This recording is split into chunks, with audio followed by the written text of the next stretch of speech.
Nagyszerű dolog kifejezni a személye felé minden nap a köszönetünket, és nem tudom, hogy az életben van-e még olyan dolog, amit a nagy részét a dolgoknak meg tudjuk unni, de azt soha nem unom meg, hogy azt mondom Jézusnak, hálás vagyok neked. Köszönöm a kereszthalálodat, köszönöm a véredet, és mindig, amikor kimondom, olyan, mintha először mondanám ki.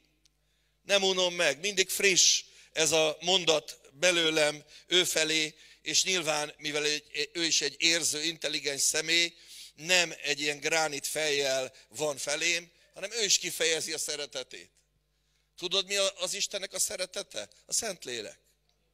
Nem tudtad? Olvasd el.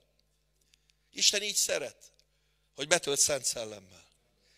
És amikor betölt Szent Szellemmel, akkor azonnal érzed, hogy egy elfogadott ember vagy, és figyeljetek ide, tudom, hogy fontos, hogy egymást is elfogadjuk, óriási dolgok, barátság, egymás méltánylása, de amikor Isten úgy rendesen megszeretget, akkor nincs olyan, hogy jaj, szeressetek még, miért nem szerettek, hanem azt hiszed, nekem már jó. Mitől jó?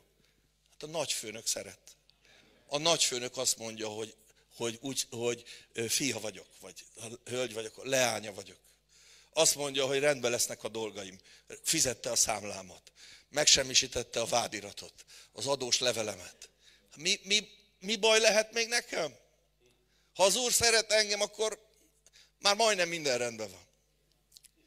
És ezért lehet látni keresztényeken, hogy ki az, aki kapott reggel már agapét, 10 óraira az Úrtól, és megette, elfogadta, és lehet látni, hogy fú, nekem már most jó.